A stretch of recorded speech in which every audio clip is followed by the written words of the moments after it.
কুমিল্লা ৪ সংসদীয় আসনে আপনারা জানেন যে জাতীয় নাগরিক পার্টির পক্ষ থেকে হাসনাত আবদুল্লাহ প্রার্থী হিসেবে আছেন। সেখানে আমরা দেখেছি যে বিএনপির যিনি প্রার্থী তিনি তার প্রায় ১০০ কোটি টাকার উপরে ঋণ খেলাপির তথ্য গোপন করেছেন। যদিও তিনি হাইকোর্ট থেকে সে বিষয়ে একটা স্টে অর্ডার এনে সেটা বাংলাদেশ ব্যাংকে দিয়েছেন, কিন্তু নির্বাচন কমিশনে দেয়া তার হলফনামায় সেই তথ্য উদ্ধৃত করা হয়নি, যেটা স্পষ্টই নিয়মের ব্যত্যয় ঘটিয়েছে। কিন্তু তারপরেও আমরা দেখলাম যে তার প্রার্থিতা বৈধ ঘোষণা করা হয়েছে। নির্বাচন সংক্রান্ত যে রিসেন্ট ডেভেলপমেন্ট, কিছুদিন আগে যাচাই বাছাইয়ের যে প্রক্রিয়া সেটা শেষ হয়েছে, আপিলের প্রক্রিয়া শুরু হয়েছে এবং যাচাই বাছাইয়ের সময় আমরা যেই বিধি ভঙ্গের যেই নমুনাগুলো পেয়েছি বিভিন্ন জায়গায় আমরা দেখেছি, বিশেষ করে আমাদের যেই ৪৫টা আসনে আমরা মনোনয়নপত্র জমা দিয়েছি এবং এর বাইরেও আরও যেই জায়গায় নিয়ম ভঙ্গ হয়েছে সেগুলো নির্বাচন কমিশনের দৃষ্টি আকর্ষণ করা এবং এইসব বিষয়ে জরুরি ব্যবস্থা গ্রহণ, বিধিপূর্বক ব্যবস্থা গ্রহণ এবং যেহেতু সামনে শুনানি আছে সেই শুনানিতে যেন এই ধরনের কোনো ধরনের প্রেফারেন্স এবং একতরফা কিছু না দেখা যায় সে বিষয়ে আজকে কথা বলতে এসেছিলাম এবং আমরা তাদের সাথে কথা বলেছি। আমাদের ফর্মাল বিষয়গুলো তাদেরকে দিয়ে এসেছি। সব মশার বিরুদ্ধে সুরক্ষা দিতে এলো বসুন্ধরা এক্সট্রিম অ্যারোসল, মশার বিরুদ্ধে এক্সট্রিম সুরক্ষা। আমি যদি দুইটা উদাহরণ দিই জাতীয় নাগরিক পার্টির দুইজন প্রার্থীর ক্ষেত্রে, যেমন কুমিল্লা ৪ সংসদীয় আসনে আপনারা জানেন যে জাতীয় নাগরিক পার্টির পক্ষ থেকে হাসনাত আবদুল্লাহ প্রার্থী হিসেবে আছেন। সেখানে আমরা দেখেছি যে বিএনপির যিনি প্রার্থী তিনি তার প্রায় ১০০ কোটি টাকার উপরে ঋণ খেলাপির তথ্য গোপন করেছেন। যদিও তিনি হাইকোর্ট থেকে সে বিষয়ে একটা স্টে অর্ডার এনে সেটা বাংলাদেশ ব্যাংকে দিয়েছেন, কিন্তু নির্বাচন কমিশনে দেয়া তার হলফনামায় সেই তথ্য উদ্ধৃত করা হয়নি, যেটা স্পষ্টই নিয়মের ব্যত্যয় ঘটিয়েছে।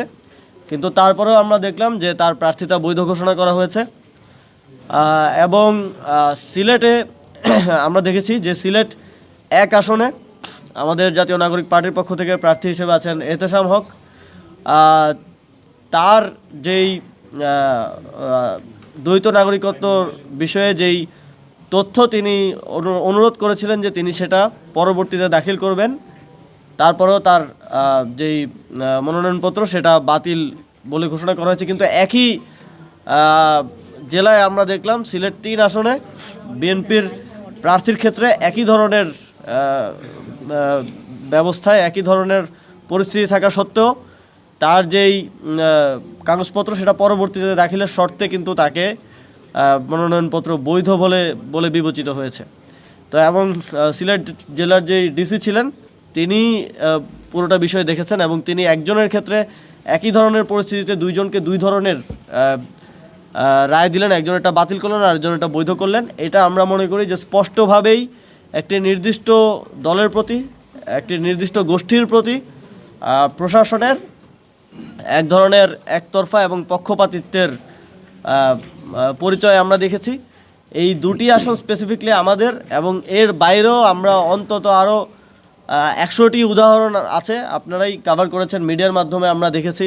এবং খুব ন্যাক্কারজনকভাবে আমরা দেখেছি এক জায়গায় একজন স্বতন্ত্র প্রার্থীকে ইভেন সরকারি অফিসেই ঘাড় ধাক্কা দিয়ে বের করে দেওয়ার মতো ঘটনা মানিকগঞ্জে আমরা দেখেছি। এটা যেই প্রার্থীরা নির্বাচন করছেন এবং বাংলাদেশের জনগণ যারা তাদের রায় প্রকাশ করবেন আগামী ১২ই ফেব্রুয়ারি, তাদের জন্য একটা আশঙ্কার বিষয়, শঙ্কার বিষয় যে এই নির্বাচনটা কি সুষ্ঠু, নিরপেক্ষ এবং মানুষের ভোটাধিকার প্রয়োগের মাধ্যমে সম্পন্ন হবে, নাকি প্রশাসনের যেই বিগত 3টা নির্বাচনে আমরা দেখে এসেছি প্রশাসনের এক ধরনের পক্ষপাতিত্ব, একতরফা আচরণ, ব্যালট পূরণ করে রাতের ভোট, এই ধরনের একটা ব্যবস্থার মধ্য দিয়ে, একটা সেটেলমেন্টের মধ্য দিয়ে নির্বাচনটা হয়ে যাবে, এ ধরনের একটা শঙ্কা বাংলাদেশের জনগণের মধ্যে তৈরি হয়েছে।